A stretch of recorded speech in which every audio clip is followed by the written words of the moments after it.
Millionaire hires a mute maid to heal his son's silence. A tale of love and patience.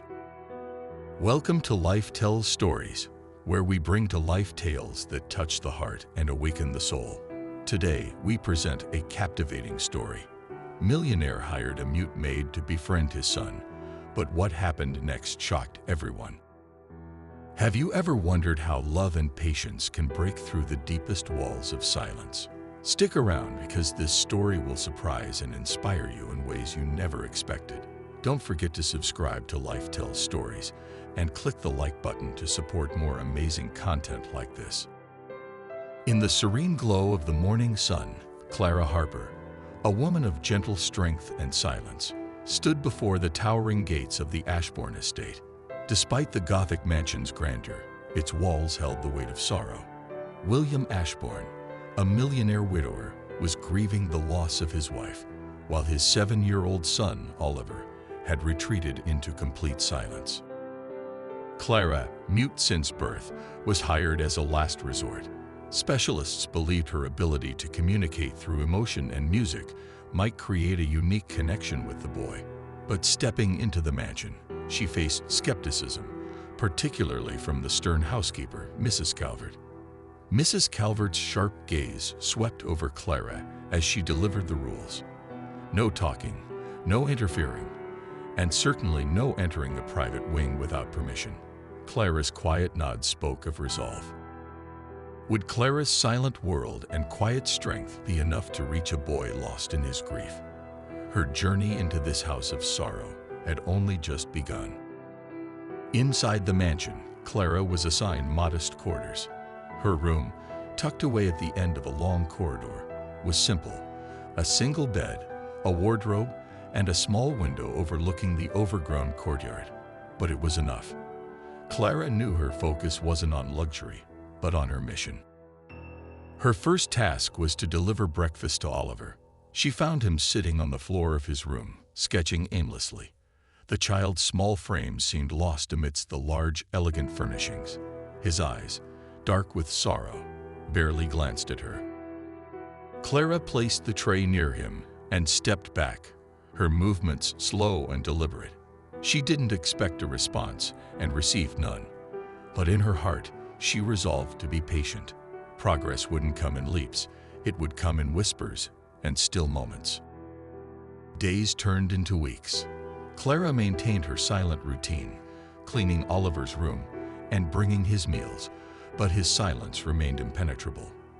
Then one morning, Clara brought her violin to the courtyard.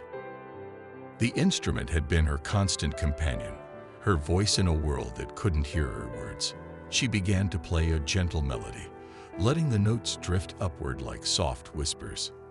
The music carried emotion that words could not. From his window, Oliver paused.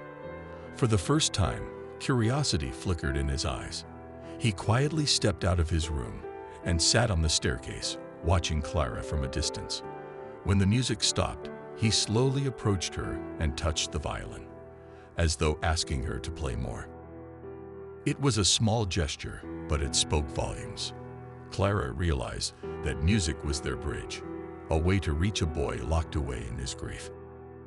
As Clara's music became a daily ritual, Oliver's demeanor began to change. He started smiling at her playful tunes and even drew pictures of her violin, shyly leaving them on the windowsill for her to find. Each sketch felt like a treasure, a sign of the boy's growing trust. However, not everyone appreciated Clara's unconventional methods. Mrs. Blake, Oliver's speech therapist, expressed strong disapproval. "Music won't make him talk," she said bluntly during a meeting with William. "This is superficial progress at best." Clara, though hurt by the criticism, stayed focused. She believed in her bond with Oliver and the healing power of her music. But the question loomed: would her silent approach withstand the weight of professional skepticism? What do you think? Could music and empathy triumph where science had struggled? Let us know in the comments below. Mrs. Blake's arguments eventually swayed William. Though he saw positive changes in Oliver, he felt torn between professional advice and his own instincts. After much deliberation, he called Clara to his study. "Clara," he began, avoiding her gaze, "I'm grateful for all you've done, but I've decided to follow Mrs. Blake's advice. Tomorrow will be your last day." Clara's heart sank, but she nodded, her expression calm. She knew arguing wouldn't help. Instead, she resolved to leave quietly, cherishing the small progress she had made with Oliver. As she packed her belongings, she couldn't shake the feeling that her journey with Oliver wasn't meant to end this way. The following morning, Clara descended the grand staircase with her suitcase in hand. Oliver appeared at the top of the stairs, tears streaming down his face. "Don't go, Clara," he shouted, his voice trembling. For a moment, the mansion seemed to hold its breath. It was the first time Oliver had spoken since his mother's death. William, standing nearby, froze in shock. Oliver ran down the stairs and threw his arms around Clara. "Please don't leave," he whispered. Overwhelmed with emotion, William realized the depth of his mistake. He turned to Clara, his voice thick with regret. "Stay, please." With Clara's return, the atmosphere at the Ashbourne estate transformed. Oliver's once muted world began to fill with laughter and music. The boy started communicating more openly, not just through words, but through his newfound love for drawing and music. William, too, found himself drawn to Clara. Her patience and quiet strength inspired him to spend more time with Oliver, learning to understand his son's needs and emotions. Simple moments, like dinners in the kitchen, walks in the garden, and evenings under the stars, became the foundation of their healing. Slowly but surely, the house that had once echoed with silence became a home filled with life and love. One warm spring afternoon, William led Clara to the rose garden. The air was fragrant with blooming flowers, and the sunlight cast a golden glow over the scene. Beneath an arch of roses, William knelt down and opened a small velvet box. "Clara," he said, his voice steady but filled with emotion, "you've changed my life and Oliver's. Will you marry me?" Clara's eyes brimmed with tears. Her silent world had been one of loneliness for so long, but now it was filled with love and belonging.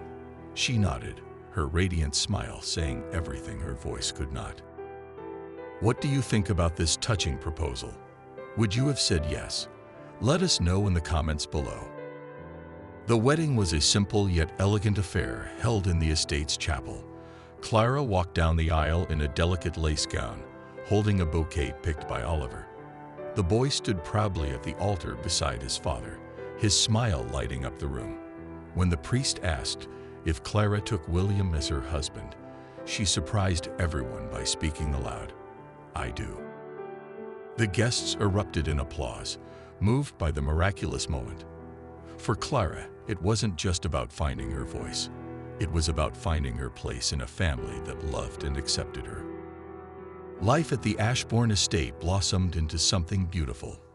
Oliver, once trapped in silence, discovered a love for the violin and began performing for others. William, once consumed by grief, became a devoted father and husband, treasuring the family he had nearly lost. Clara started a music class for local children, teaching them to express themselves through melody. Together, the family built a home filled with love, laughter, and harmony. Their story became an inspiring reminder that healing and connection often come in the most unexpected ways. The story of Clara, Oliver, and William teaches us that love, patience, and understanding can overcome even the deepest pain. It reminds us that the bonds we form are far more powerful than words. What did you think of their journey? Share your thoughts in the comments below. If you enjoyed this video, don't forget to like, subscribe to Life Tells Stories, and turn on notifications so you never miss another heartwarming tale. Thank you for watching, and we'll see you in the next story. Take care.